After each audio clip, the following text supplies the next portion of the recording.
Bueno, esta semana el título de lección es interesante. Recién dijimos, cantando Señor reposamos, porque tenemos que entrar al reposo de Dios. Y el sábado es un símbolo del reino de Dios. Y tenemos que hallar descanso en Cristo, pero el verdadero descanso. Ahora, la lección de esta semana tiene un título interesante: ¿Cómo hallar descanso en los lazos familiares? Y es importante esto, porque todos necesitamos esto. Porque ¿quién de nosotros puede decir que tiene una familia perfecta?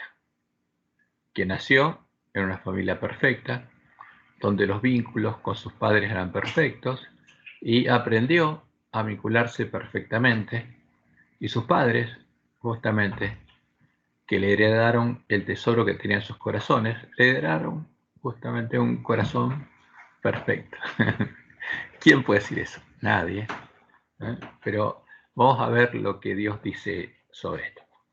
Y especialmente eso es importante para el ángel de la Odisea, que se cree rico. Y en este caso se ve claramente que el ángel de la Odisea se cree rico.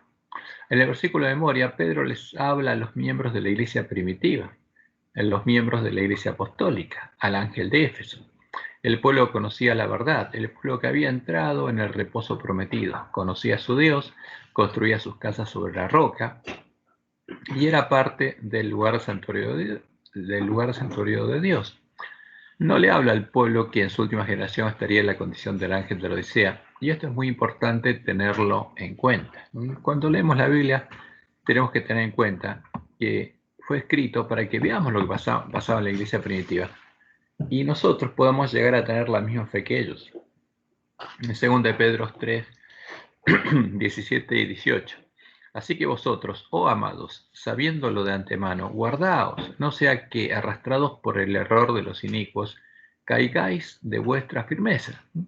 ¿Por qué le dice Pedro esto a los miembros, a sus hermanos? Porque estaban construyendo sus casas sobre la roca y Satanás quería hacerlos caer. Antes bien, dice, creced en la gracia y el conocimiento de nuestro Señor y Salvador Jesucristo.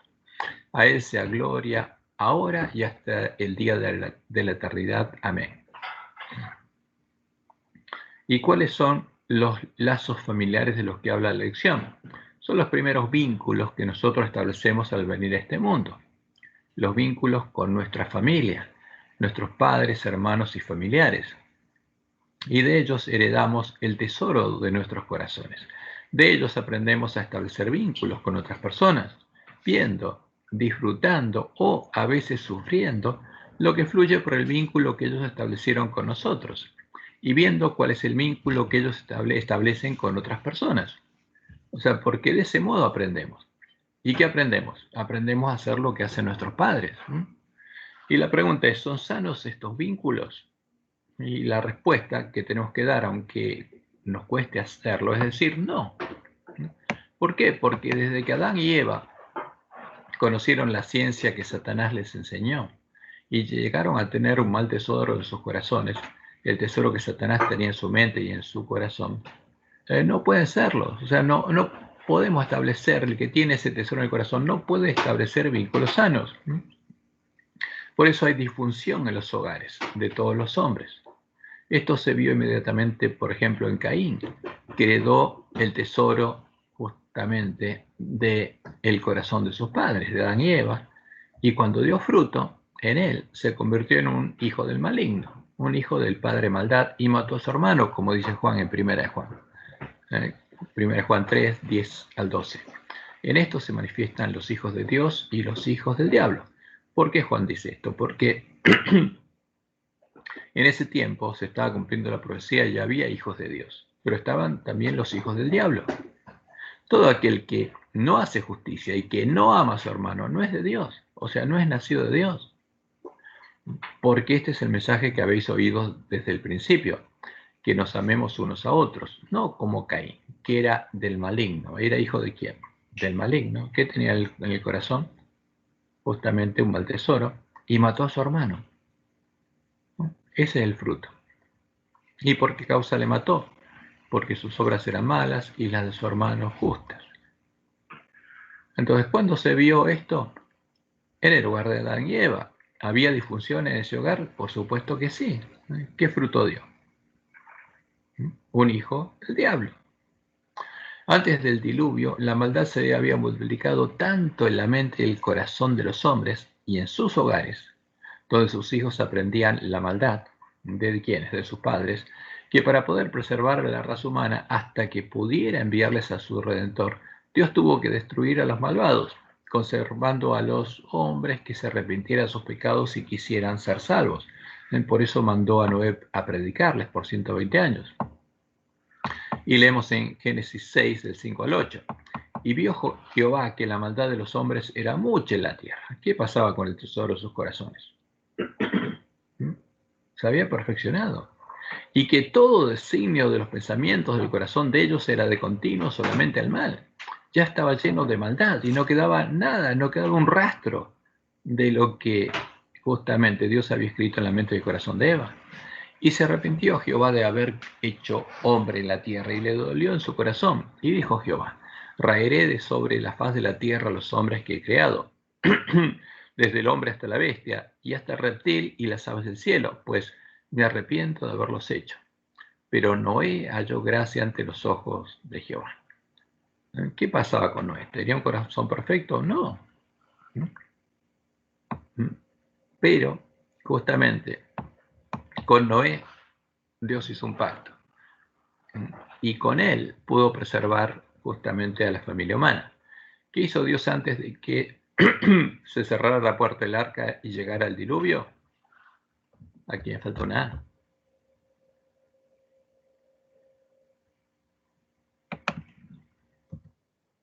Como lo haría en nuestros días con sus siervos fieles, Dios mandó a Noé predicarles a sus hermanos, anunciándoles lo que iba a pasar, para que tuvieran oportunidad de arrepentirse, entrar en el arca y ser salvos. Y leemos en Génesis 6, del 9 al 18. Estas son las generaciones de Noé. Noé, varón justo, era perfecto en sus generaciones. Con Dios caminó Noé, como Enoc. Y engendró Noé a 3 hijos, a Sem, Cam y a Jafet. Y se corrompió la tierra delante de Dios, y estaba la tierra llena de violencia. Y miró Dios la tierra, y aquí que estaba corrompida, porque toda carne había corrompido su camino sobre la tierra. ¿Y qué pasaba con Noé? A ver, tenía una familia, como todo hombre, que hereda el tesoro que tenía Noé y su esposa en su corazón. Por eso después del diluvio la maldad se volvió a multiplicar. Dijo pues Dios a Noé: he decidido el fin de todo ser, porque la tierra está llena de violencia a causa de ellos, y aquí yo los destruiré con la tierra. Hazte un arca de madera de gofer. Harás aposentos en el arca y la calafatearás con brea por dentro y por fuera. Y aquí que yo traigo un diluvio de agua sobre la tierra, para destruir toda carne en que haya espíritu de vida debajo del cielo. Todo lo que hay en la tierra morirá. Mas estableceré mi pacto contigo, y entrarás en el arca tú, tus hijos, tu mujer y las mujeres de tus hijos contigo. Pero esa promesa no era solamente para ellos, por eso no estuvo predicando por 120 años, porque el que creyera podría ser salvo. Lo que tenía que hacer: entrar en el arca. ¿Por qué no es llamado varón justo, perfecto en sus generaciones, que caminó con Dios? No porque tuviera un buen tesoro en su corazón, sino porque tuvo fe en Dios, preparó el arca, esa fe actuó. Por 120 años pregonó la venida del diluvio y fue hecho heredero de la justicia que viene por la fe. Como leemos en Hebreos 11:7. Por la fe Noé, cuando fue advertido por Dios acerca de cosas que aún no se veían, con temor preparó el arca en que su casa se salvase. Y por esa fe condenó al mundo, porque creyó lo que Dios le había dicho. ¿Creyó en qué? En lo que aún no se veía. Y fue hecho heredero de la justicia que viene por la fe. ¿Qué pasó en los días de José? Porque después de Noé, la maldad se multiplicó de vuelta. ¿Y qué pasó en los días de José? Como lo indica nuestra lección, la familia donde nació y se crió José, hijo de Jacob, hijo de Isaac, hijo de Abraham, al que Dios había llamado a salir del medio de los caldeos, era totalmente disfuncional.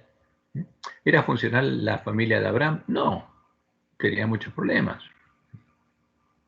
Tuvo muchos problemas con sus hijos. Y los hijos de Abraham y sus nietos también. ¿Por qué? ¿Qué pasaba con la familia de José? Había 4 madres de los 12 hijos de Jacob, y eso se vio reflejado justamente, esa disfuncionalidad, en el tesoro del corazón de los otros hijos de Jacob. 4 mujeres que peleaban por un hombre. Claro, que quisieron matar a su hermano, mostrando que tenían el mismo tesoro que Caín, y finalmente lo vendieron como esclavo. Y esto es triste. ¿Por qué? Porque estos 12 son los padres de Israel, de las 12 tribus de Israel. Y Dios nos muestra justamente que vino a rescatar este mundo. Porque no es que fueran mejores que los otros. Simplemente tuvieron fe en Dios. Y leemos en Génesis 37, 3 al 4. Y amaba Israel a José más que a todos sus hijos. Y esto es feo, es malo, no porque sus hijos lo sentían, porque lo había tenido en su vejez. Y no solamente eso, porque si no, era hijo de Raquel. Y le hizo una túnica de diversos colores. Y viendo sus hermanos que su padre lo amaba más que a todos sus hermanos, le aborrecían. Y no podían hablarle pacíficamente, o sea, eran violentos con él. Y lo aborrecían. Y eso era el fruto de qué? De la familia de José, la familia de Jacob. Y en Génesis 37, 19 al 20, cuando se relata lo que pasó, y dijeron uno al otro, aquí viene el soñador, cuando vieron que venía, por sus padres lo había mandado a ellos. Ahora pues, venid y matémosle, dijeron, y echémosle en una cisterna y diremos, alguna mala bestia lo devoró, y veremos qué será de sus sueños. Vamos a matar al soñador. Cristian, Sí, fue como un bullying familiar eso, claro, pero ¿qué había en el corazón de ellos? pero ya criminal, digamos. Pero simplemente se manifestó, ojo, pero es que lo mismo tenemos todos los hombres. Tenemos mal tesoro. Pero acá en ellos se manifestó. Sí, sí. Y en Génesis 37, 38 leemos, y cuando pasaban los madianitas mercaderes, pues Rubén los convenció de no matarlo, sino venderlo, sacaron a ellos a José de la cisterna y le trajeron arriba y le vendieron a los ismaelitas por 20 piezas de plata y llevaron a José a Egipto. Entonces, y este es el amor de sus hermanos. Este es el amor que había en la familia de Israel, de Jacob. Y este es el pueblo de Dios. ¿Era distinto el tesoro del corazón de José del tesoro de sus hermanos? ¿Se podía relacionar José a la manera de Dios de otro modo? No. Pero eso no impidió que José deseara ser fiel a Dios, tuviera fe en Dios, actuara de acuerdo a su fe, y Dios lo protegiera y bendijera en Egipto, porque él se propuso ser fiel a su Dios, fiel a Jehová. Y por eso el ejemplo de José es un ejemplo de verdadera fe en Dios, no el de una persona que hubiera sido perfeccionada y pudiera relacionarse a la manera de Dios y establecer vínculos sanos y perfectos, como no lo fue ninguno de los padres de la fe nombrados en Hebreos 11, que no pudieron recibir lo prometido, como sí lo recibirían Jesús, el autor y consumador de la fe, y sus hermanos, los miembros de la iglesia primitiva. Por eso hay una clara diferencia, y el autor de Hebreos lo explica, Hebreos 11, 39 al 40. Y todos estos, todos los padres de la fe, aunque alcanzaron buen testimonio mediante la fe, no recibieron lo prometido. ¿Y cuál era la promesa? Y eso es lo importante, porque esa es la promesa del Evangelio del Reino de Dios. No lo pudieron recibir, proveyendo Dios alguna cosa mejor para nosotros, dice el autor de Hebreos, para que no fuesen ellos perfeccionados aparte de nosotros. ¿Fueron ellos perfeccionados? No. Ahora, los hermanos de Jesús, sí, ese es el Evangelio. Entonces, eso es lo que Dios prometió hacer. A diferencia de los padres de la fe, los miembros de la iglesia primitiva podían establecer vínculos perfectos, porque el amor de Dios estaba siendo derramado en sus corazones, porque estaban empezando a tener un buen tesoro en sus corazones, el mismo tesoro que tenía Jesús, el amor de Dios, la ley de Dios escrita en su mente y en su corazón. Y eso es lo que tenemos que desear nosotros. Y en Salmos 48 está el anuncio de la profecía de por qué el Mesías triunfaría. Me complazco en hacer tu voluntad, oh Dios mío, y tu ley está en medio de mi corazón. ¿Qué hombre podía decir esto? Ninguno, salvo el Mesías y después sus hermanos. Y por eso Jesús nos dio un nuevo mandamiento. Dice, un mandamiento nuevo os doy, que os améis unos a otros como yo os he amado. Ahora, pero eso es imposible para el hombre, porque para amar como Jesús amó, tenemos que tener en nuestro corazón lo que Jesús tenía en el suyo. Yo solo puedo amar a mi hermano si en mi corazón está el amor de Jesús. Como él dice, oro refinado en fuego. Pero no lo tengo. Pero este es el mandamiento, que también os améis unos a otros. En esto conocerán todos que sois mis discípulos. O sea, ese es el verdadero testimonio, no hay otro. Porque todos tienen que conocer que somos discípulos de Jesús cuando vean en nosotros el amor de Jesús. En esto conocerán todos que sois mis discípulos, si tuviereis amor los unos con los otros. Y repite este mandamiento en Juan 15, 12 al 13. Este es mi mandamiento, que os améis unos a otros como yo os he amado. Ahora, ¿ama el ángel de la Odisea como Jesús? ¿Nos amaron a nosotros nuestros padres como Jesús nos amó? ¿Amamos nosotros a nuestros hijos y a nuestros hermanos como Jesús nos amó? Y eso tenemos que preguntarnos. ¿Por qué? Porque la promesa es que sí podríamos hacerlo. Nadie tiene mayor amor que este, que uno ponga su vida por sus amigos. Y por eso Pablo en Colosenses 3:14 dice lo siguiente: y sobre estas cosas, sobre todas estas cosas, vestíos de qué? De amor, que es el vínculo perfecto. Es el lazo perfecto que une a las personas, es el vínculo perfecto. Ahora, ese vínculo se establece con el corazón, como Jesús cuando vio al joven rico o como el buen samaritano. ¿Qué pasó? Jesús viéndole, le amó. ¿El joven rico amaba a Jesús? No, porque no quiso seguirlo, amaba más a las riquezas, pero Jesús lo amaba. No es un vínculo bidireccional, él es el que establecemos nosotros. Ahora, es bidireccional si en la otra persona está el mismo amor. Y eso es lo que pasaba entre los miembros de la iglesia primitiva, los miembros del cuerpo de Cristo. Pero no pasa en el mundo. Por eso Pablo dice, y sobre todas estas cosas, vestidos de amor, que es el vínculo perfecto. Y ahí, si tenemos amor en el corazón, el amor de Dios, nuestros vínculos van a ser perfectos. Pero eso no existe en la tierra. Nuestros padres, entre ellos, no tenían un vínculo perfecto. Con sus familias tampoco lo tenían, y con nosotros tampoco. Ahora, por eso, digamos, el mundo está como está y no hay diferencia, porque todos estamos destituidos de la gloria de Dios, pero eso es lo hermoso del Evangelio, que Dios puede sanarnos y puede cambiarnos. ¿Para qué? Para que podamos establecer vínculos perfectos y podamos amar como Él nos ama. Y eso es lo que Pablo está diciendo en Romanos 5, del 1 al 5, porque está hablando del Evangelio. Dice, justificados pues por la fe, porque Jesús no vino para que fuéramos justificados solamente, porque los judíos eran justificados en el santuario. Justificados pues por la fe, tenemos paz para con Dios por medio de nuestro Señor Jesucristo, por quien también tenemos entrada por la fe a esta gracia. O sea, no solamente la justificación, sino lo importante es la promesa del Evangelio. Tenemos entrada por la fe a esta gracia en la cual estamos firmes y nos gloriamos en la esperanza de la gloria de Dios. ¿Cuál es la promesa?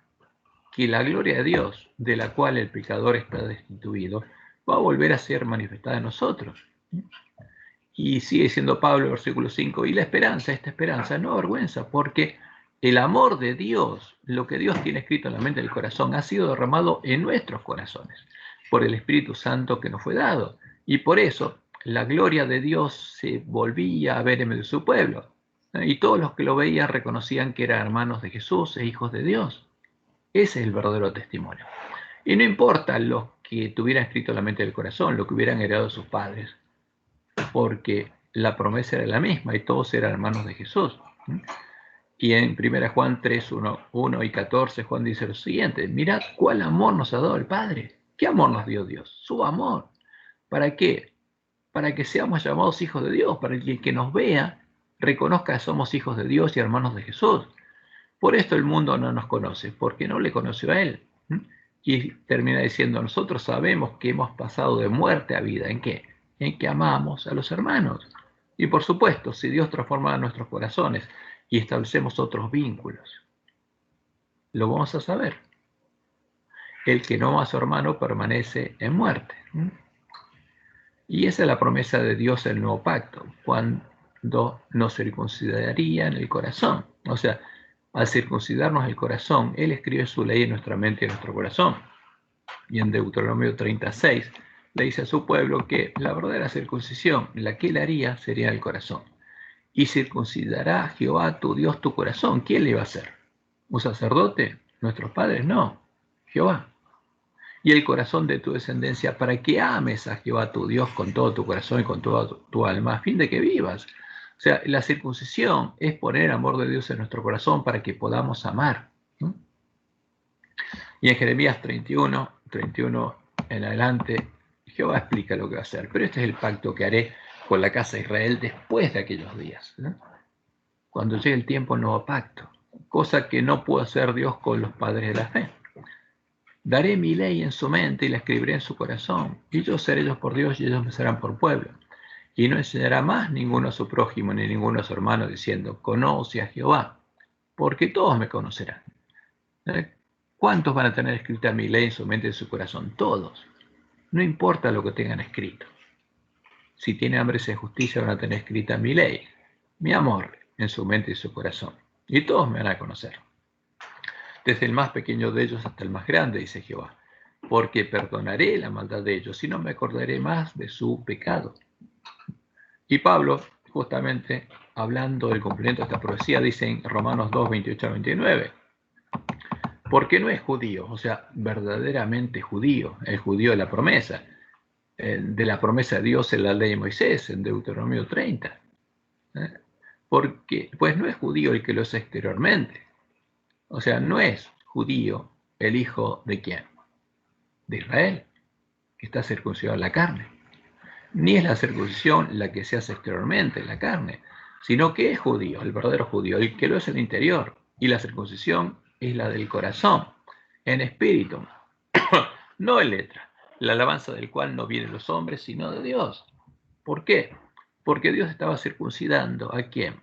A los miembros de todas las naciones que tenían fe en el Evangelio y los estaba haciendo verdaderamente judíos, circuncidados en el corazón. Y en Romanos 8, 28 y 29, Pablo dice, y sabemos que a los que aman a Dios, todas las cosas les ayudan a bien.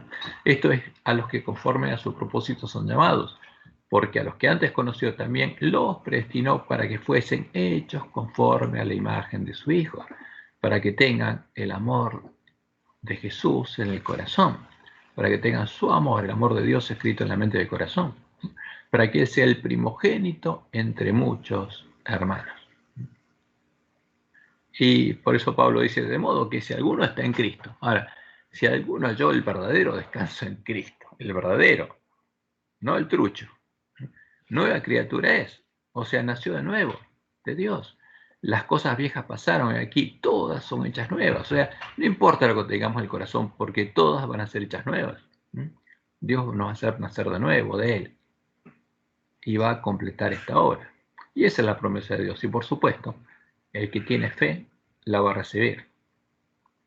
Ahora, pero volvemos a nuestro tiempo, porque Jesús se preocupa de nosotros en este tiempo. Por eso lo pasaba con la iglesia primitiva y quedó escrito para que nosotros deseáramos eso, deseáramos tener lo que tenía la iglesia primitiva y buscáramos hasta encontrar la puerta estrecha y recuperáramos el conocimiento de la verdad. Ahora, ¿pero qué estaría pasando en nuestros días? La maldad de los hombres se había multiplicado tanto como en los días de Noé, porque nuestro tiempo sería como los días de Noé. Y eso es lo que Jesús anunció que también estaría pasando, no solamente en el mundo, sino en medio de su pueblo, en el tiempo de la Odisea, antes de venir a buscarnos como el ladrón en la noche, para llevarnos con él a la última batalla, a llamar al pueblo que se encuentra en medio de la gran Babilonia, a salir de ella. Y en Mateo 24, 37 al 39 leemos, mas como en los días de Noé, así será la venida del Hijo del Hombre. Porque como en los días antes del diluvio estaban comiendo y bebiendo, casándose y dándose en casamiento, ¿quiénes estarían comiendo y bebiendo? Su pueblo, nosotros. ¿Por qué? Porque no hay angustia, no llegó el día de Jehová, no empezó el tiempo de angustia. Porque la segunda venida viene después del tiempo de angustia y después de las plagas. Pero esta venida como ladrón se da cuando hay paz y seguridad, y los hombres están diciendo paz y seguridad. Porque como los días antes del diluvio estaban comiendo y bebiendo, casándose y dándose en casamiento, hasta el día en que Noé entró en el arca. Y no entendieron hasta que vino el diluvio y se los llevó a todos. Así será también la venida del Hijo del Hombre. Y después sigue diciendo lo que tenemos que hacer, porque está hablando de nosotros. No está hablando de su venida en las nubes de los cielos, de la que habla después. Por eso, nosotros, si llegábamos a encontrarlo, porque Él nos dijo que lo busquemos, si llegábamos a encontrar la puerta estrecha, deberíamos darles el verdadero alimento a tiempo a nuestros hermanos, para que puedan entrar por la puerta estrecha al reino de Dios y construir sus casas sobre la roca, antes que, como en los días de Noé, se cierre la puerta de gracia para las vírgenes insensatas, ¿no?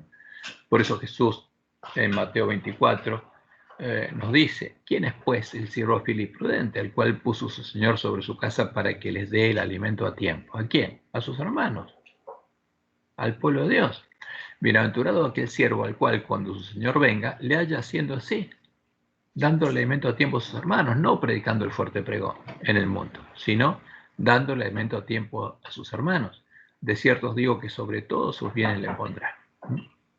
Y que nos dice después, porque nos dice que en ese tiempo el reino de los cielos sería semejante a 10 vírgenes que se durmieron y fueron despertadas por el clamor de medianoche. ¿Por qué? Porque los siervos fieles le empezaron a dar el alimento a tiempo. ¿Y qué pasó con las insensatas? Pero mientras ellas iban a comprar vino el esposo, y las que estaban preparadas entraron con él a las bodas, y se cerró la puerta, como en los días de Noé, como dijo Jesús. ¿A quién se le cierra la puerta? A las vírgenes insensatas, no al pueblo que está en Babilonia. Después vinieron también las otras vírgenes diciendo: Señor, Señor, ábrenos. Mas él respondiendo dijo: de cierto os digo que no os conozco. No los conozco. ¿Qué pasó? Como Jesús lo indicó, en este tiempo habría 2 Jesús. Y las vírgenes sensatas son las que habrían buscado y encontrado el verdadero, y entrado por la puerta estrecha al reino de Dios. Y como Dios le mostró en el Juan, en ese tiempo ya reflejarían plenamente la imagen de Jesús. Serían los 144.000 sellados del pueblo de Dios. ¿Cuáles son las vírgenes que estarían preparadas y entrarían con el esposo a las bodas? Las que hubieran arreglado sus lámparas primero y hubieran construido sus casas sobre la roca, porque tenían que recorrer ese camino angosto, guiadas por la luz de sus lámparas, y habrían construido sus casas sobre la roca, sobre el Dios verdadero, sobre Jehová, ¿no? Y estarían morando al abrigo del Altísimo. Y la pregunta es: ¿cuál es el tesoro que tienen en sus mentes y sus corazones todas las vírgenes dormidas? El ángel de la Odisea, porque el ángel de la Odisea es un símbolo de las vírgenes dormidas. Y claramente es un mal tesoro, el mal tesoro que todos los hombres tendríamos en la última generación, la más contaminada de la historia de la humanidad. El tesoro que hace que todos y todas las vírgenes tuvieran una condición lamentable y fueran árboles malos, porque Jesús está hablando de su pueblo. En Apocalipsis 3:17 nos dice: pero tú dices, yo soy rico y me he enriquecido y de ninguna cosa tengo necesidad. Y no sabes, es triste la condición del ángel de la Odisea, porque no sabe cuál es su condición y se cree rico. Y por eso, como dice Elena, hay que darle un mensaje muy claro de cuál es el significado del mensaje de Jesús al ángel de la Odisea. Y no sabes que tú eres un desventurado, el que no tenés la bendición de Dios, miserable, pobre. No sos rico, sos ciego y estás desnudo. Y si estás desnudo, pues, ¿por qué? Porque no estás cubierto con el manto de la justicia del verdadero Jesús. Estás engañado. ¿Quién te está engañando? Los lobos que vinieron vestidos de ovejas. ¿Y qué pasa, como dice Jesús? Si el ángel de la Odisea está en esta condición y es pobre y ciego, es porque no tiene un buen tesoro en el corazón. El hombre bueno del buen tesoro del corazón saca buenas cosas, y el hombre malo del mal tesoro saca malas cosas. pero no se da cuenta el ángel de la Odisea y se cree rico. El ángel de la Odisea está engañado, se cree rico, cree que puede establecer buenos vínculos, cree que su familia refleja el amor de Dios, como lo vemos reflejado en el folleto de nuestra lección. Cree que es rico y no puede ver cuál es su real condición. Y es triste, pero en el día sábado 31 de julio, esto es lo que aparece en nuestra lección. Dice ahí, podemos elegir muchas cosas en la vida, pero no a nuestra familia. Nadie es perfecto y ninguno de nosotros tiene familias perfectas y relaciones familiares perfectas. Pero fíjense lo que dice. Algunos tenemos la bendición de que nuestros padres, hermanos y otros miembros de la familia reflejan el amor de Dios, como son ricos. Ahora, pero el que es desventurado, miserable, pobre, ciego, desnudo, ¿puede reflejar el amor de Dios? No.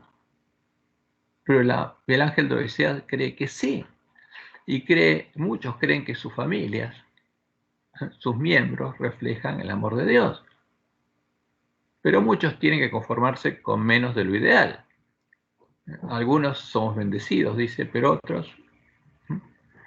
Ahora, y esta es la realidad, es nuestro folleto, es el cumplimiento de la profecía.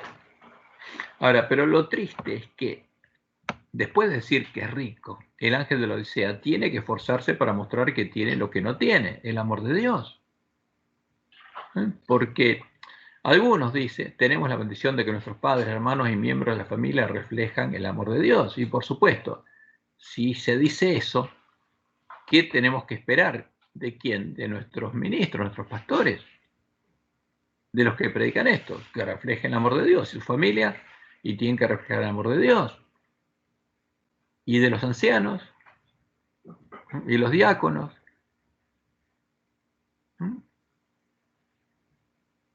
Pero reflejan, no.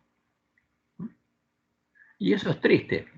A ver, porque el ángel de la Odisea tiene que esforzarse para mostrar que tiene lo que no tiene, el amor de Dios, escondiendo lo que realmente tiene en su interior, como lo hacían los fariseos, y su vida se transforma en una farsa, se transforma en una hipocresía. Pero Jesús, el testigo fiel y verdadero, nos conoce. Él sabe que lo que se vende y se compra en la Odisea no es verdadera comida, y sabe que no tenemos el amor de Dios en nuestros corazones, como los fariseos. Sabe que aún no compramos de él oro refinado en fuego y que estamos desnudos. Y ese es el testimonio verdadero, como leemos en Juan 5:42, que le dijo a los dirigentes de su pueblo, a los maestros, como Nicodemo, que les dijo: mas yo os conozco que no tenéis amor de Dios en vosotros, que son sepulcros blanqueados. Ahora, y eso es triste. Y, digamos, yo lo digo por experiencia, ¿no? Porque es triste ser un hijo de pastor o un hijo de un obrero y que te digan, pero vos sos hijo de, y tendrías que, porque eso es lo que se espera, pero es un engaño. Porque yo era hijo de obrero, mis compañeros, mis amigos eran todos hijos de pastores, hijos de obreros, y no había ninguna diferencia entre nosotros y otros chicos. Y bueno, uno ve lo que pasó con estos, yo veo lo que pasó con mis compañeros, mis amigos, el chico, y la mayoría eligió caminos equivocados. Ahora, y eso puede ser por el testimonio que teníamos nuestras familias, pero se suponía que esos lugares eran lugares modelos, pero es mentira, porque todos estamos en la misma condición y es importante que lo sepamos. ¿Para qué? Para que busquemos a Dios y para que Él pueda cumplir su promesa a nosotros, porque el testimonio de Jesús, el testigo fiel y verdadero, es verdadero, y esa es la condición. ¿De quién? De todos los adventistas del séptimo día, del presidente de la conferencia general, sus hijos, su familia, hasta la última familia del último hermano que entró a la iglesia adventista. Esa es la condición del ángel de la Odisea. Está desnudo y es desventurado, miserable, pobre, ciego, está desnudo. Y Jesús nos dice eso para que podamos abrir los ojos, verlo y poder comprar de él en forma gratuita, pero está esperando para darnos justamente la promesa del Evangelio, para que podamos ser ricos, para que tengamos oro refinado en fuego en nuestros corazones y estemos vestidos del manto de su justicia, no estemos más desnudos. Por eso Jesús le aconseja al pueblo adventista, porque este es el mensaje para nosotros. Por tanto, yo te aconsejo que de mí compres oro refinado en fuego. O sea, por lo que compraste y te vendieron, te tiene esa condición. Compra de mí oro refinado en fuego, el verdadero amor de Dios, para que seas rico, y vestiduras blancas para vestirte, y que no se descubra la vergüenza de tu desnudez, y unge tus ojos con colirio, para que veas, clama a Dios, para que Él te muestre la verdad. Yo reprendo y castigo a todos los que amo. Te digo esto porque te amo. Y te lo digo a tiempo, sé pues celoso y arrepientes. ¿De qué? Y eso es lo que tiene que entender el ángel de Odisea. Como Dios lo dijo claramente por medio de Elena y las profecías de Ezequiel, de las abominaciones que se cometen en la iglesia y de las cuales participamos. Si tenemos un mal tesoro en el corazón, el cual heredamos de nuestros padres, y todos lo tenemos, no hay diferencia, y después vamos agregando cosas malas a ese tesoro, los vínculos que establecemos no pueden ser sanos. A lo sumo, serán parecidos a los que nuestros padres establecen, en algunos casos mejores o peores que los que establecen otras personas, que nacieron en otras familias, pero no son los que estableceríamos si tuviéramos el amor de Dios en nuestros corazones. Y eso tiene que quedar muy claro. Y Jesús fue claro también. Mateo 7, 6 al 18, hablándonos a nosotros, a la última generación de su pueblo. Por sus frutos los conoceréis. ¿A quiénes? A los que entran por la puerta estrecha, a los que entran por la puerta ancha, y a los lobos vestidos de ovejas. ¿Acaso se recogen uvas de los espinos o higos de los abrojos? Así, todo buen árbol da buenos frutos, o sea, todo hijo de Dios va a dar buenos frutos, pero el árbol malo, los hijos del príncipe de este mundo, dan frutos malos. No puede el buen árbol, si alguien nace de Dios, no va a poder, y es un árbol transformado a imagen de Dios, no va a poder dar malos frutos. No puede el buen árbol dar malos frutos, ni el árbol malo dar frutos buenos. No puede. Entonces, y esa es la promesa de Dios. Pero lo feo es tratar de simular que uno es un árbol bueno, porque eso es triste. ¿Cuál es el resultado? Sí. No, disculpa, Cristian. Creo que dentro de las conductas humanas, ya sea en el mundo o aún peor aún, creo, dentro de una iglesia, es cuando entra el concepto de lo que es una élite, de, de personas elegidas o de que se elevan por encima de las demás. Por ejemplo, bueno, el caso de la dirigencia religiosa del Israel histórico, ¿no? O de los judíos como inclusive, que consideraban a los samaritanos una gente inferior. Y el mensaje que le dio, Dios lo eligió, era el pueblo más insignificante de todos, cuando el Señor puso los ojos sobre ellos. Sin embargo, es como que se la creyeron después. Y creo que una actitud equivocada, con errores, porque no eran superiores a los demás, sino que estaban para servir a los demás. Si el Señor los eligió, era para servir a los demás. Y creo que eso también se puede traspolar y se debe traspolar, creo, a nuestra iglesia, ¿no? Seguro, seguro. Todo eso, como dice Pablo. De la élite aunque no se lo diga con los labios, pero creo que hay a veces que queda flotando esa idea, ¿no? Sí, pero, a ver, vamos un poco ahí. Como dice Pablo, todo eso está escrito para nosotros, pero aparte de que hay algunos que se crean una élite, como los fariseos, ¿no? No es el sentimiento general de, por ejemplo, los obreros. O sea, yo era hijo de obrero. Ahora, pero más que un sentimiento de élite, es una carga que se pone. Porque si se dice justamente que, y se tiene que predicar algo, como un vendedor tiene que vender el producto y tiene que demostrar que a él le hace bien. Entonces se pone una carga, especialmente sobre los hijos de los obreros. Yo fui hijo de obrero. Y la carga es porque están mirando y te dicen... Pero el tema es el siguiente. No importa lo que haga la sociedad, lo que hagamos nosotros. El llamado de Jesús es para todos nosotros. Nos dice que no hay diferencia. Ahora, si alguien se cree rico, está en una situación triste. Y el más afortunado es el que se da cuenta que no es rico. Y clama a Dios y va a Él.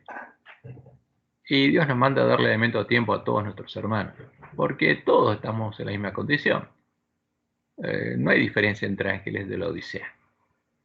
Lo peor es ser una élite como ángel de la Odisea. Yo cuando digo elite Porque me no vas a refiero cambiar. a una elite espiritual, autopercibida como elite espiritual, y por supuesto, no, yo no englobo a todas las personas. No, no, No, no. eso pasa en todas las sociedades, en todas las organizaciones humanas. O sea, eso es natural nuestro. Como los hermanos de José lo odiaban porque era la élite.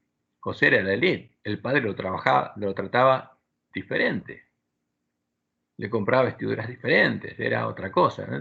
Pero eso lo creó digamos, Jacob en su familia, y es feo. Pero bueno, entre los hombres es natural que pase eso. En las mismas familias. Una madre quiere más a un hijo, un padre quiere más a otro. O sea, son cosas que se dan como resultado del fruto que tenemos en el corazón. Pero Jesús nos llama a no mirar eso, sino a buscar el bien de nuestros hermanos. Porque, y nos dijo, va a haber siervos malos que van a estar comiendo y bebiendo con los borrachos y sintiendo los mismos deseos, y van a tratar de defender, porque van a tener el mismo deseo que los discípulos antes de ser transformados, en ser mayores, en ser una élite. ¿Quién deseaba ser una élite? No, los discípulos no querían ser una élite, y el mayor dentro de la élite, sí, es el sentimiento normal que hay entre los hombres, que viene del príncipe de este mundo, que quiso ser como Dios y ser superior a sus hermanos. Ahora El eso es pedido de la normal. madre de Juan, de ¿Qué? Santiago. El pedido que le hace la madre del apóstol Juan Y a sí. Jesús. ¿Y de dónde venía ese deseo? Evidentemente de la madre de ellos. ¿Y dónde venía el deseo de la madre de ellos? De sus padres. ¿Y dónde venía? De Adán y Eva. ¿Y de dónde venía lo de Adán y Eva? De Satanás. Ese es el problema del hombre. Ahora, lo importante es que, como dice Jesús, y bueno, todos estamos igual. Entonces, lo importante es que podamos oír su voz y comprar de él lo que nos va a hacer verdaderamente ricos. Y vestiduras blancas para no estar más desnudos. Ese es el mensaje de él. Ahora, pero por supuesto, como no podemos dar fruto bueno, no hay familias funcionales en la iglesia adventista que den fruto bueno y tengan el amor de Dios. Es un verso. Pero alguno se lo cree. Y el que lo predica, porque el folleto de elección tiene que predicarlo todos los pastores, se ve obligado a simular o tratar de que su familia sea así o se vea así. Y es feo, ¿no? Porque nos convertimos en fariseos.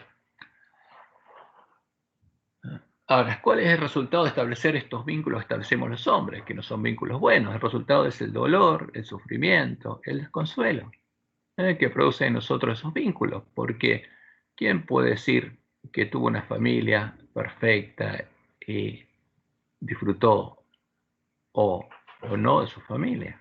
O esos vínculos con su padre, su madre, produjo dolor, sufrimiento, desconsuelo.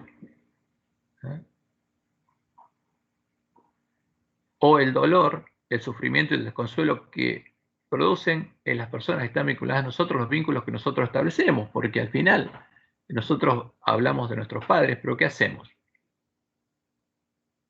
Y si tenemos el mismo tesoro del corazón, ¿qué podemos hacer? Ese es el problema del hombre.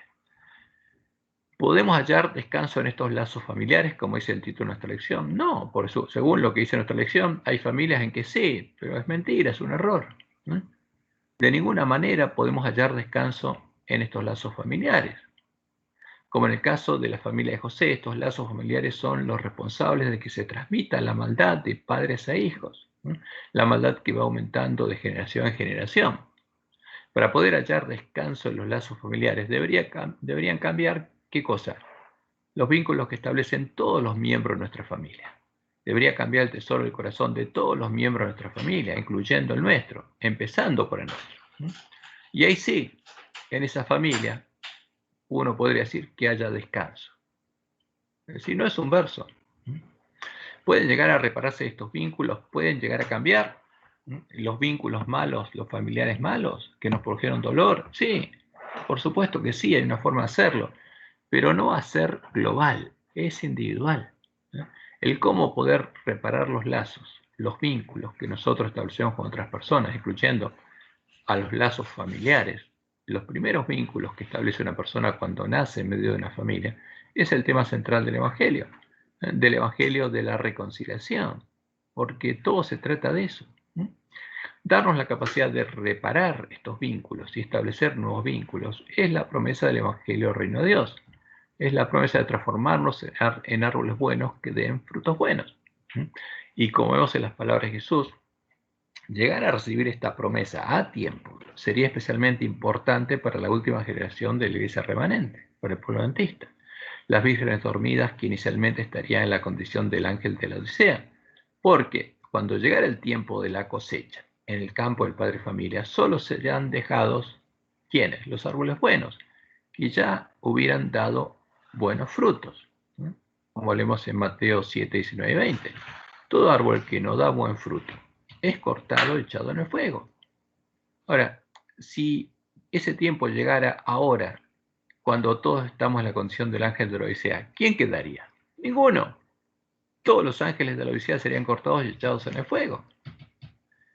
Pero no va a pasar eso, porque Jesús está esperando a que su pueblo reciba el alimento a tiempo. Así que por sus frutos los conoceréis. ¿Por qué? Porque va a haber árboles malos y árboles buenos, siervos fieles y siervos malos. Y se van a conocer por sus frutos. Ahora, ¿cómo puede hacerse esto? ¿Cómo puede llegar a haber personas que tengan y establezcan vínculos buenos?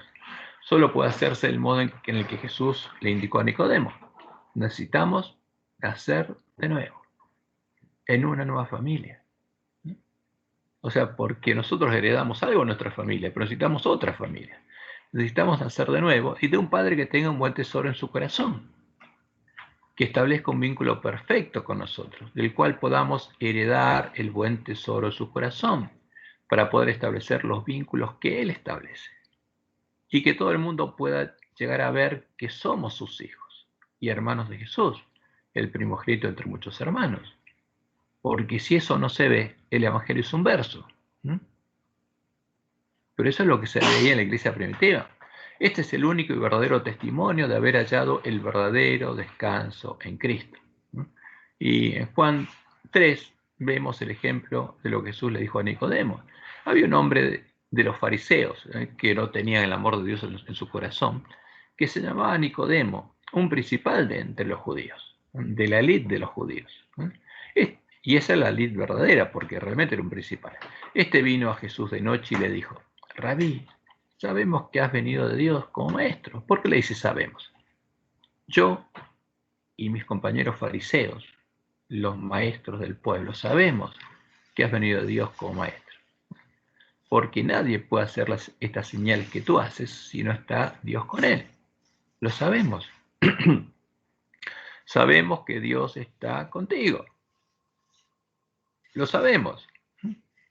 Y estos son los que después mataron a Jesús. No Nicodemo, pero los otros que también sabían lo mismo que Nicodemo. Por las señales que Jesús hacía, Nicodemo y los fariseos sabían que Jesús había sido enviado por Dios y que estaba con él. Y Nicodemo deseaba entender el significado de lo que predicaba y vivía Jesús, porque Jesús predicaba el Evangelio del Reino de Dios. Y Nicodemo veía ese fruto y quería saber por qué se veía eso en Jesús. Por eso vino a hablar con él, y Jesús aprovechó la ocasión para enseñarle que para llegar a morar donde estaba morando él, porque debía nacer de nuevo de Dios. ¿Y dónde estaba Jesús? ¿Cómo es eso el Evangelio del Reino de Dios? ¿Estaba Jesús en el Reino de Dios? ¿Habían llegado ellos al Reino de Dios? Entonces Jesús le responde y le dice: de cierto te digo, que el que no naciere de nuevo no puede ver el Reino de Dios. O sea, tenés que nacer de nuevo para entender y ver eso, que es el Reino de Dios.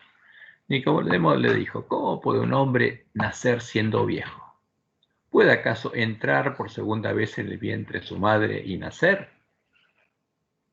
Y respondió Jesús, de cierto te digo que el que no naciere del agua y del Espíritu, que no fuere lavado en la fuente y entrar al lugar santuario de Dios, no puede entrar en el reino de Dios. Porque hay que entrar. Primero hay que ser lavado en la fuente. Tiene que creer en el Cordero de Dios, después ser lavado, vestido del manto de la justicia de Cristo, después entrar al reino de Dios, recibir el Espíritu Santo de la promesa. Lo que es nacido de la carne, como nosotros, carne es. O sea, ¿qué somos nosotros? Carne. Y lo que es nacido del Espíritu, Espíritu es. Tiene que haber un nuevo nacimiento. Y hay que recibir un nuevo espíritu, un nuevo corazón. No te maravilles de que te dije, os es necesario nacer de nuevo. El viento sopla donde quiere y oye su sonido, mas ni sabes de dónde viene ni a dónde va. Así es todo aquel que es nacido del Espíritu. ¿Qué le estaba diciendo?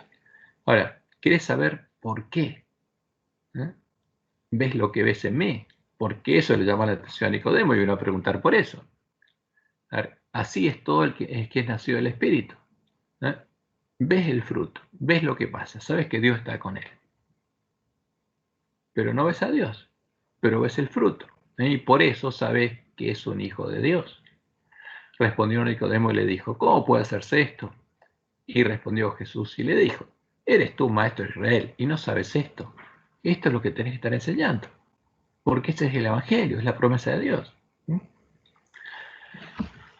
Y lo que pasaba era eso, que Nicodemo estaba en la misma condición que el ángel de la Odisea. Pero lo que tenía de bueno es que tenía hambre y sed de justicia. Y fue a Jesús. ¿Y qué se llama Nicodemo? Lo que sabía. Y por eso Jesús le dice, mira, tenés que aprender para enseñar la verdad. De cierto os digo que lo que sabemos, de lo que sabemos hablamos. Y lo que hemos visto testificamos. Pero fíjense lo siguiente, y ahora le habla colectivamente. Y no recibís nuestro testimonio. O sea, yo estoy predicando, los discípulos están predicando, y ustedes están viéndolo, pero no reciben nuestro testimonio. Si os he dicho cosas terrenales y no creéis, no solamente él, todos los fariseos, ¿cómo creeréis si os dijere las celestiales? Ahora, si les hablara directamente, y ya no en parábolas, no en símbolos, ¿creería? Jesús le dice, no. Por eso les hablaba en parábolas, y sin parábolas no les hablaba. Nicodemo enseñaba lo que sabía, lo que había aprendido, como el ángel de la Odisea, que enseña lo mismo, y aún no estaba preparado para entender el verdadero significado del Evangelio del Reino de Dios, pero lo entendería. Y en Juan 3:13 Jesús le dice, nadie subió al cielo, sino el que descendió del cielo, el Hijo del Hombre, que está en el cielo. ¿Cómo es esto? A ver, nadie subió al cielo. Y eso está claro, salvo Elías, o Enoc. Pero está hablando a él en ese momento. Nadie subió al cielo, sino el que descendió del cielo. ¿Quién descendió del cielo? El Hijo del Hombre, que está en el cielo. ¿Cómo era eso? Que Jesús estaba en el cielo. Estaba con Nicodemo ahí. ¿A dónde estaba Jesús? Estaba en la tierra y estaba en el cielo al mismo tiempo, porque el reino de los cielos había venido a él. Su Padre estaba morando en él y él era parte de su templo. Como anuncia la profecía, era la piedra del ángulo del templo de Jehová. Y lo mismo pasaría con sus hermanos. ¿Dónde estarían? En el cielo, pues serían parte del reino de los cielos, del reino de Dios, porque Dios vendría a morar en ellos, a hacerlos nacer de nuevo, de Él, como sus hijos. Y Él sería su Padre, y serían miembros de su familia, y de Él recibirían el nuevo tesoro que Él había prometido. Y el amor de Dios estaría en sus corazones, porque serían hijos de Dios.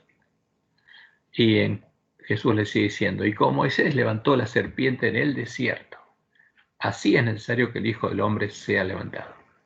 Entonces acá hace una analogía. ¿Qué pasó en el desierto? Las serpientes ardientes estaban picando al pueblo de Dios y el veneno estaba corriendo por sus venas y estaban por morir. Y antes que ese veneno llegó a su cerebro y su corazón, ¿qué tenían que hacer? Ir al lugar donde Moisés había puesto en un madero clavada serpiente y creer que Dios le iba a curar y que el veneno de la serpiente que está en sus venas iba a ser quitado e iba a ser puesto ahí. Lo mismo con nosotros. ¿Qué tenemos nosotros en nuestras venas, en nuestros corazones? El veneno de la serpiente. ¿Y qué tiene que hacer Dios? Lo mismo, quitarlo. Por eso, justamente en la cruz o en el madero, quedaron clavados nuestros pecados, lo que Satanás reclama en nosotros, el veneno de la serpiente quedó ahí. Y el que fue clavado en la cruz, ¿quién fue? La serpiente. Porque Jesús resucitó.